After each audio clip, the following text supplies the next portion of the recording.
Sí, muchas gracias. Es un placer estar con vosotras y con vosotros aquí, volver a recuperar los espacios de activismo y vernos en persona. Y me ha encantado escuchar a los compañeros y compañeras de la mesa. Yo quería hacer lo mismo que Billy, ponerme el reloj también. Vale. Sí, yo compartir con vosotras tres cuestiones o plantear tres cuestiones que a mi juicio son importantes de cara a abordar el título de la mesa, que es Alternativa de Seguridad Colectiva desmilitarizada, ni más ni menos, que yo creo que tiene una dimensión extraordinaria todo esto. En primer lugar, la primera consideración muy breve, pero creo que es importante la importancia que tiene estratégica que estemos en esta contracumbre, que estemos en este espacio para hablar de la paz, en un momento que lo requiere y en un momento en el que yo creo que las personas que nos juntamos aquí defendiendo la necesidad de la paz, creo que somos personas valientes, que estamos planteando una posición muy complicada en un marco en el que hay una profunda hegemonía de la tendencia militarista, muchas veces camuflada bajo la bandera de la solidaridad incluso y del acompañamiento a otros pueblos, pero que es verdad que es mayoritaria, hemos escuchado en muchos foros y desde muchas portavocías distintas cómo incluso se ha llegado a frivolizar o se ha llegado a deslegitimar de alguna manera que pueda haber una cumbre y que haya un espacio para hablar de la paz. Creo, sin embargo, que es fundamental que nos juntemos las personas que creemos que el mundo se debe y se tiene que construir con unos parámetros diferentes que estén profundamente atravesados por la vigencia de los derechos humanos y, por supuesto, por la defensa de la paz. En segundo lugar, aprovechar también para compartir con vosotras y con vosotros pues, la experiencia que yo tengo, mi tarea de ahora, mi tarea en el Parlamento Europeo, que bueno, me está dejando una serie de enseñanzas, ¿no? Lo que estamos viendo, a nadie se le escapa, es que estamos ante un despliegue militarista, otanista, que obedece, obviamente, y creo que esto es importante analizarlo porque de aquí también seremos capaces de dar alternativas, que obedece a la defensa de unos intereses determinados. En Europa se ha instalado definitivamente un delirio militarista extraordinario. No hay una salida que no pase por el incremento, por el afianzamiento de las relaciones con la OTAN, por la ampliación de la presencia de la OTAN, por el incremento de los recursos económicos destinados a gasto militar, por el despliegue de fuerzas paralelas que aunque no sean un ejército, operan de facto como fuerzas profundamente militaristas. Y aquí abro un paréntesis y me refiero, por ejemplo, a la agencia Frontex, que es otro cuerpo profundamente militarista que custodia las fronteras exteriores de la UE, con unas acciones que tienden a reforzar y que tienden a generar un modelo de movimientos migratorios que es está absolutamente basado en la vulneración de derechos humanos, que coexistimos además en el Parlamento Europeo, y es una cosa sobre la que pongo un foco de atención, con un discurso al alza de la extrema derecha. Es un discurso que abre una guerra abierta a los derechos humanos, que está polarizando la posición política y cómo se manufacturan los consensos en una institución que, como sabéis, tiene poco carácter legislativo o casi ninguno, pero sí tiene un profundo carácter de procesar grandes marcos de consenso, y ahí está operando la extrema derecha para corregir y polarizar cada vez más el discurso hacia elementos que hace unos años hubiesen sido impensables en cualquier democracia medianamente avanzada. A nadie se le escapa que se abre el relato de la ofensiva que tiene la extrema derecha contra las personas LGTBI, contra los derechos de las mujeres. Hoy escuchamos, desgraciadamente, hemos visto en las noticias hace apenas un rato cómo el Tribunal Supremo de Estados Unidos acaba de cargarse el derecho al aborto de las mujeres. Estamos viendo señales por todas partes de cómo la narrativa de la extrema derecha empieza a afianzarse no solamente a través de los medios de comunicación, sino en muchas instituciones, y cómo está girando el relato y cómo se construyen las narrativas. Y esto opera en un momento de la historia que a mí me parece que está guiado o está atravesado por un hecho que a mí me parece lo más importante que nos está pasando en nuestra época, es decir, la crisis de época, que es la crisis ecosocial, sobre la que orbita prácticamente todo. No deja de ser un síntoma de esa crisis ecosocial la guerra con Ucrania por el control, entre otras cosas, de los recursos. Y lo que estamos viendo es que cada vez más vamos a asistir a procesos en los que se va a tender a incrementar el orden de todo lo que tiene que ver con las fuerzas militares, el orden que tiene que ver con el control militarizado de grandes zonas del mundo, porque obedece a los intereses de una serie de élites económicas que están en la cúspide del capitalismo y que necesitan el dispositivo militar, el dispositivo OTAN en este caso, para poder controlar y mantener. Es que no puedo hablar así, lo siento. Lo siento. Me pierdo. Para mantener esta correlación de fuerzas y para mantener el control sobre los recursos del mundo.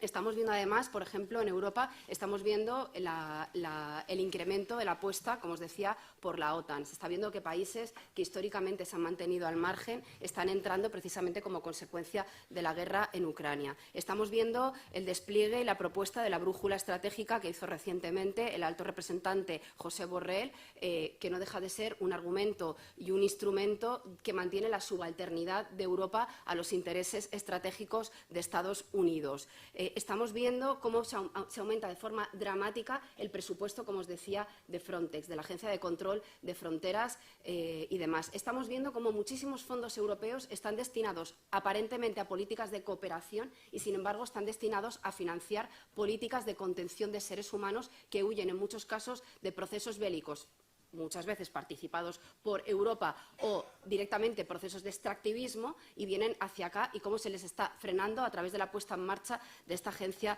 de Control de Fronteras. Es decir, estamos viendo, por tanto, un despliegue, un poner a operar una serie de recursos que tienen como objetivo mantener un modelo determinado de orden mundial,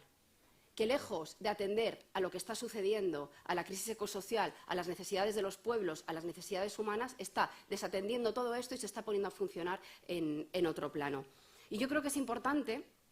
vincular en todo momento esta escalada militarista, esta escalada otanista, con los intereses subyacentes en clave económica que hay, porque necesitamos también convertirnos, ¿no?, en activistas de la paz, explicando a qué modelo obedece también esta relación de militarización del mundo. Es imprescindible, porque yo creo, y aquí ya introduzco la tercera cuestión, la tercera reflexión, que nosotros, si queremos disputar el campo político en torno a la paz, necesitamos también disputarlo hegemonizando con un modelo alternativo, en el que no solamente hablemos de seguridad, por supuesto, desde otra perspectiva, cómo no, sino que digamos a qué atiende esa seguridad, a qué valores atiende esa seguridad, a qué horizonte obedece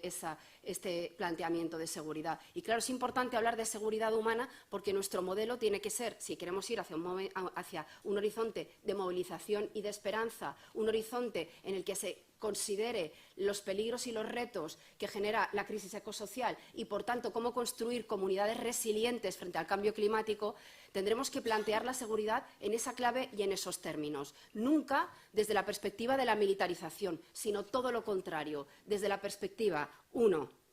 de poner en el centro la cultura de la paz, por supuesto. 2, de poner en el centro la cuestión de los derechos humanos, del despliegue de los estados sociales y de exigir que todo presupuesto militar no solo no puede ser incrementado, sino que tiene que ser drásticamente reducido para ponerse a operar en el campo de los derechos sociales, en el campo de los derechos humanos, en el desarrollo de unas economías resilientes que planteen procesos que dignifiquen las condiciones de trabajo de quienes viven en los territorios y, por lo tanto, les den seguridad, protección y certeza. Y centrarnos muchísimo en la disputa del campo político de lo que supone seguridad, protección y certeza. Yo creo que ahí tenemos un buen ejemplo de cómo opera el feminismo, cómo ha operado hasta ahora disputando estos campos políticos. No es casual la ofensiva de la extrema derecha contra el feminismo, por muchas cuestiones, pero también porque el feminismo anticapitalista que viene a disputarlo todo, lo que pone en el centro también es una alternativa radical al modelo social que vivimos en este momento.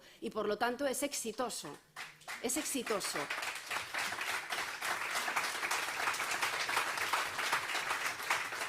Y en ese sentido necesitamos seguir profundizando en este tipo de alternativas, en este tipo de modelos que nos den esperanza y que le digan a la gente, es que se puede vivir de otra manera, es que con lo disponible, con una conversación pública, lo decía Billy muy acertadamente, es que necesitamos un gran debate social en el que pactemos hacia dónde vamos, cómo queremos construirlo, cómo nos convertimos en sociedades resilientes y cómo establecemos marcos alternativos. Y esto solo puede venir a través de un proceso participado en el que la gente hable, en el que la gente cuente cómo quiere construir su sociedad y en el que pongamos en el centro, como os decía, la paz, los derechos, las relaciones de cooperación con otros países y qué tipo de relaciones de vecindad queremos construir con quienes viven cerca de nosotras. Poníamos un ejemplo con los compañeros y compañeras del grupo, ¿no? Esta cosa de militarizarse, esta cosa de cada vez tener más presupuesto militar, claro, cuando esto me lo puedo llevar a un ejemplo casi de una comunidad de vecinos. Si yo me llevo muy mal con mis vecinos, cada vez voy a estar más angustiada o más obsesionada con poner rejas y con poner sistemas de seguridad. Si yo me llevo bien con mis vecinos, si procuro tener unas buenas relaciones de vecindad, seguramente viviré mucho más tranquila, mucho más libre y necesitaré o no tendré la necesidad de protegerme tanto porque no habrá enemigos o no habré construido enemigos por todas partes. Por lo tanto, aquí toca, cuando hablamos de cultura de la paz, también reflexionar acerca del papel activo que tiene que tener todo país o todo grupo humano para promover la paz. Y acabo con una reflexión. Ha sido, porque me estoy pasando del tiempo, una reflexión muy breve. Ha sido muy complicado este tiempo en el que bueno, pues, ha sucedido esta desgracia de la guerra en Ucrania. Muy complicado en el Parlamento Europeo y muy desalentador ver la falta de voluntad de abrir vías pacíficas para la resolución del conflicto. Muy desalentador ver que se ha hablado de muchas resoluciones en las que la palabra paz prácticamente no aparecía en ningún lugar. Y me pregunto yo qué ha pasado con Europa. Bueno, quiero pensar hace tiempo, ¿no? Pero no hace tanto tiempo que hubo una guerra terrorífica en Europa y que sí que hubo una Europa antifascista que se forjó a partir de cuestiones que tenían que ver también con la defensa de la paz, con la defensa de los derechos humanos, con la defensa de la libertad y que articuló un movimiento popular tan enorme, ¿no? De activismo tan enorme y de organización política tan enorme. Y llama mucho la atención cómo lo poco que queda de eso y lo muy presente que ha estado en el relato y en la narrativa europea la cuestión de la guerra, que yo achaco inevitablemente y desgraciadamente a que cada vez opera con más fuerza el relato y la narrativa de la extrema derecha. Creo que tenemos una tarea ingente por delante, creo que nos interpela a todos y todas, cada una desde su trinchera, pero tenemos que ser firmes porque solo podemos vencer y vamos a vencer.